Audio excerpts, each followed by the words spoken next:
Welcome everyone, my name is Miss Acevedo and I'm here for another read aloud. I'm very excited. This one is called Shark Lady and it is the true story of how Eugene Clark became the ocean's most fearless scientist. Had you ever heard of Eugene Clark?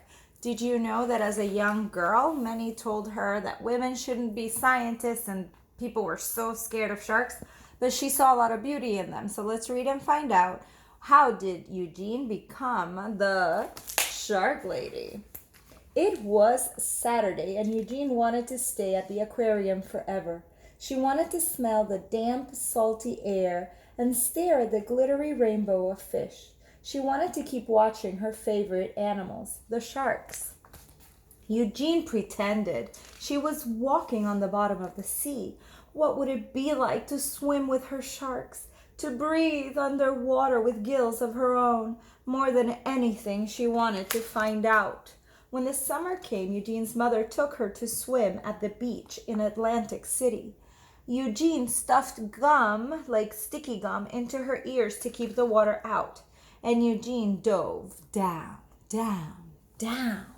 The salt stung her eyes, but she didn't want to miss a single fish. Constellations of sea stars speckled the pebbled sand. She imagined a silvery fin standing strong on her back, slicing through the ocean current. To others, sharks were ugly and scary. But Eugene knew they were beautiful. As she glided through the cool water, she wished everyone could see sharks through her eyes. But the sharks were only in her mind for now. Eugene decided to learn everything she could about them. So she dove. She dove into her books. Whale sharks, nurse sharks, tiger sharks, lemon sharks. Eugene wanted to know about them all. She also joined the Queens County Aquarium Society as its youngest member. Eugene's notebooks filled with sharks. They swam in her daydreams and on the margins of her pages. At home, Eugene's mother surprised her with an aquarium of her own. A 15-gallon tank was much too small for sharks, but Eugene saved her allowance money to buy guppies and clownfish and coral red snails.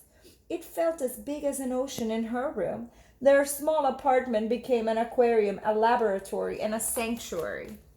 As she grew older, many were still telling Eugene what to do.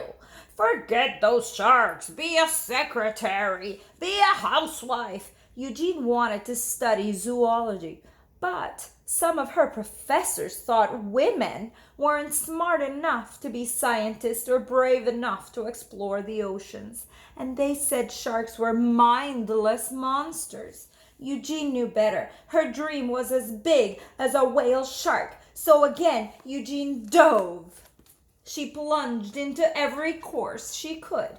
Her laboratory, or her lab, became her home. From sunrise to sunset, she studied how fish grow, how they behave. She studied how they were put together both on the inside and the outside. Despite all of the people who didn't believe in her, Eugene was becoming one of the smartest students in her field. Even after she earned her degree, many still doubted her.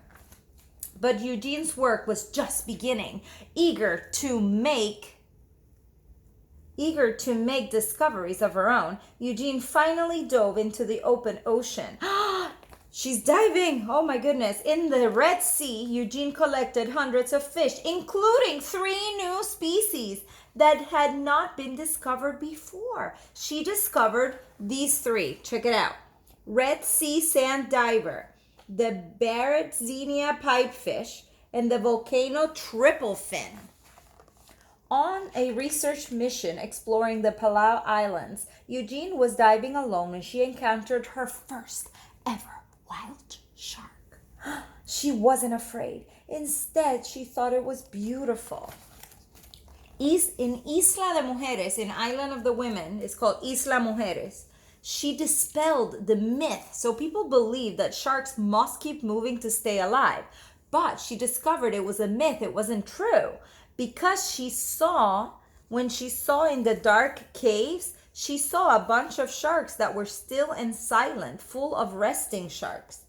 Eugene's daring heart grew bolder with each dive. Soon they began to call her Shark Lady. Eugene had proven she was smart enough to be a scientist and brave enough to explore the oceans. As her courage grew, she began to love and understand her beloved sharks more and more, but she never forgot many still believed that sharks were mindless killers. Because of their scary reputation, humans were hunting sharks all over the world. Eugene knew that sharks weren't stupid or mean. She was determined to prove everyone wrong. Eugene fished through her mind and she came up with a brilliant experiment. Could she train a shark the way a person trains a dog? Were sharks much smarter than anyone knew? They were. Eugene was the first scientist in the world to train sharks, and even learned they could remember their training for at least 2 months after. Sharks were not mindless killers. Sharks were beautiful. They were smart. They deserved to be studied, protected, and loved. And Eugene's dream was now a dream come true. The end. So here it also has a section where you can learn a little bit more. This has real informational nonfiction section, so that you can learn about their teeth, about how they sleep, and that they're not dangerous monsters. No way. So I hope you really enjoyed learning about Shark Lady, Eugene Clark. I certainly did. Have a great day. Bye.